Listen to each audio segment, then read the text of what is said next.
Welcome once again to Lehto's Law. Here's Steve Lehto. A lot of people ask me about pothole damage to their cars. They're driving along and you hit a pothole. Can you go after whoever's responsible for that road and make them pay for the damage to your car? And in Michigan and in many states, there's a possibility of recovering damages, but it's so difficult that it's almost impossible to do. And it's almost not even worth your time unless there was some other serious thing that happened, like some kind of personal injury or something. But here's a story that Brian sent me. He said, Steve, check this out. It's a pothole story, but it's about a jogger, a guy running along who stepped at a pothole, got injured, and the city of Ann Arbor, Michigan, just settled with him and paid him $15,000, in essence, for the injury caused to him by the pothole. So MLive ran the story. Ryan Stanton wrote it. Ann Arbor, home of the University of Michigan, has agreed to a $15,000 payout after a man said he injured his ankle by stepping in a pothole while running on a city street. The city council approved the settlement to resolve the injury claim brought against the city by the man, stemming from an incident back in October on a street called Brooks in the Water Hill neighborhood northwest of downtown. Due to a lack of sidewalks there, the man said he was jogging in the roadway. And because the city hadn't cleared the street, he couldn't see there was a pothole covered in leaves. So this is in October. They're not saying it was obscured by snow. He's saying it was obscured by leaves. And I've actually heard of various cases where they discuss whether or not you should be able to see something that you're about to step onto or into. And one of the questions is it obscured, and if so, by what? So you see leaves on the street. How safe do you feel stepping onto them, knowing that the surface underneath them might not be level? However, if it's snow or ice, how does that make you feel? And so these questions actually do get discussed if the case goes to court. But he says that there were leaves on the street and he couldn't see the pothole. He said regarding his ankle injury that right now it's mostly better, but he had to undergo physical therapy. Now the city disputes the claim and they dispute the liability for it. But with the parties desiring to settle the matter, the city agreed to the payout without an admission of liability in exchange for a release of all claims against the city. And that all came out publicly because the city council had to approve this. It got approved by resolution, and they did not do anything to keep it quiet. Now, a lot of lawsuits settle this way. It's not uncommon that someone will say, we did absolutely nothing wrong. You need to sign a statement that says that, and then we'll pay you a big pile of money. And most people go, wait, what? Can I get money for doing nothing wrong? Or for having somebody do nothing wrong to me? So the city attorney said the issue was a hole or uneven surface toward the curb, not a pothole in the middle of the street, as someone might normally think of a pothole out driving. Now, interestingly, this is not the first time this has happened. It's the second time, at least, that we know of. The city settled a similar claim for $24,000 last August, $24,500, when a woman was injured stepping in a pothole on Sunset Road. The city's planning to undertake a project this year to resurface Brooks and add sidewalks where right now there are none.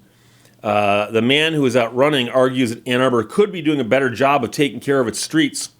He said, we live in a rich community, and the fact that the streets are falling apart, it's not a good thing. For those of you who don't know, Ann Arbor is the home of the University of Michigan. And it, of course, because of that, attracts a lot of different kinds of people. So there are students who are going to the school there who live in Ann Arbor. But there's also a lot of people who work at the school who live in Ann Arbor. And then there's also a lot of businesses in that community that are high-tech and employ a lot of highly educated people. And so I think if you were to look at the demographics of the area, I think the property values are above average. I also think that the income of the average person in that town is probably above average also. So the city's last pavement ratings showed nearly 40% of the streets are in poor or failing condition. 40% of the neighborhood streets are in poor or failing condition. The city plans to do more street repairs than usual in the next few years with $15 million from one-time road bonds, but the city's projections show the average pavement rating of neighborhood streets on a 10-point scale is only expected to go from a 4.5 to a 5.5 over the next decade. So they're going to pour in the $15 million and expect to improve their roads from 4.5 to 5.5 on a scale of 10. The city's goal is to have 45% of their streets rated good or better, which is 6 to 10 on that same 10-point scale, but that's over the next few years. City officials have yet to seriously discuss asking voters to increase the city's street millage to more aggressively ramp up repairs to meet community aspirations for better streets.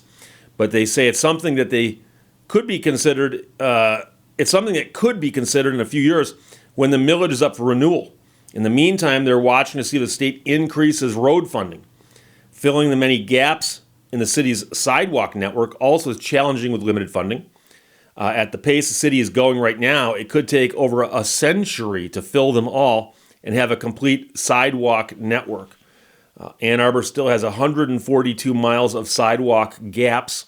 Since 2013, the city has filled about 13 miles, with another 1.3 miles planned for 2023, according to the city's sidewalk gap dashboard. And I don't know about that. I don't know necessarily that you have to have sidewalks everywhere. There are some neighborhoods without sidewalks that seem perfectly appropriate to me. But of course, then you need to keep the streets in better condition because people will be walking along the edges of those streets. Asked at a recent Transportation Commission meeting about adding sidewalks on Getty's Road where there are none, city engineers said doing so could use 3 years of sidewalk gap funding on just that one project. Cost is going to be a huge challenge that we're going to have to overcome. And that's kind of the theme for several other large sidewalk gaps around the city, he said. City Council will decide in May how much money to put towards streets and sidewalks when it adopts the next budget. The city's Transportation Commission is asking Council to put more funding toward pedestrian and biking infrastructure by changing its funding formula that puts only 5% of the city's Act 51 road funds from the state toward alternative transportation. The commission is calling for a new 80-20 funding split, with 80% for motorized transportation and 20% for non-motorized. I remember looking into the bit about your car getting damaged. A friend of mine bought a car. He had it for a couple days, was driving down the road one day, and he sees a crew painting a bridge over the road. And he thinks nothing of it until he gets where he's going and he sees paint on his car that clearly had splashed down from the painters. And he went through the process of filing the claim with the state, and they just denied it.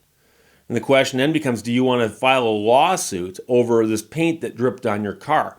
And he decided not to because the amount of money involved wouldn't have made it worth chasing.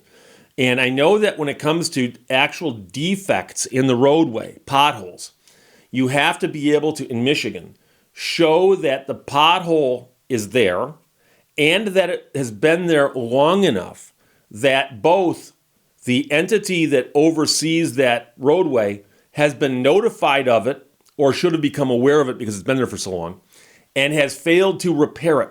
And I'm not sure if there's actual timelines given in the law other than whatever the time necessary would be to make the repair. So if you can show the pothole formed yesterday and they're notified of it today and you hit it this afternoon, you aren't getting any money. And the law is designed to basically put the state, county, city, whatever it might be, who's in charge of that particular piece of road, to put them in a position where when they get notified of a pothole, they will fix it within a reasonable amount of time. And I have seen some potholes that are just hellacious. And in my old neighborhood where I did a lot of running, I would run down to the end of my street and then hang a right on this one street, and because I want to run against traffic, as soon as I could, I'd get the other side of the road and run down that side of the road. And that one stretch of road, the first half mile out of my subdivision, had potholes that were this big around, and it was asphalt, and it came out in chunks. A big chunk of asphalt like that would come out, and you'd see a hole, and then the insides of the pothole would be over here. So on a couple occasions, I actually went over and said, oh, it's like, a round peg, round hole. I'd pick it up and put it back in the hole. Problem is somebody else would go by in a car and pop it back out again.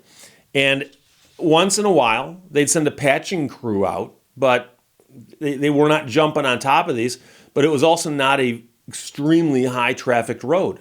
So that's one of the problems, I'm pretty certain. But what surprises me about this is that we don't know how big the pothole was, okay? But the guy's saying the pothole was obscured by leaves. And most people expect that whoever's in charge of road maintenance will plow the roads of snow when it snows enough to require plowing. They'll salt the roads when icing conditions and so on might be possible. And of course, they'll clear the roads of other debris as necessary. But I've seen streets before where there's just, depending on where you live in America, you might not be aware of this, but there were towns in the Midwest, where I grew up, for instance, where there was a residential street and these gigantic elm trees had been there for hundreds of years, and the people who built the homes there had worked around them so that the trees were still there. Now, as I was growing up, Dutch elm disease hit the neighborhood and took out almost every single one of those trees. But for a time, there was houses on a street with these gigantic trees. And in the fall, we'd go out and rake, my brothers and my dad and I, we'd go out and rake and literally bag hundreds and hundreds of bags of leaves. And I remember that. And of course, the leaves don't all fall in your yard. They often fall in the street. Now, the street we lived on, the way it was constructed, it didn't get a lot of potholes. But you wonder about that. There are neighborhoods like that still in Ann Arbor that have curbs and the big elm trees, because a friend of mine, a couple I know in Ann Arbor really, really well, live on a street like this, no sidewalk, and the big trees, and I guarantee you that street is covered in leaves several days a year. And does the city go in and swiftly remove those leaves from the street? I don't know how swiftly they do it, but apparently if they don't and someone steps in a pothole, it might cost them $15,000 or $24,500 the previous time. So it's an interesting story. I'm not sure how likely this would be to happen in another city. So in other words, if this happened, like say in Detroit, if you were trying to sue the city of Detroit, dealing with their law department, I'm not sure you'd get this result. I'm not sure. So it's going to depend wildly upon where you are. But here in Michigan, at least Ann Arbor, we know of has paid for 2 pothole injuries from people stepping in the potholes because the sidewalks weren't there. So Brian, thanks for sending it.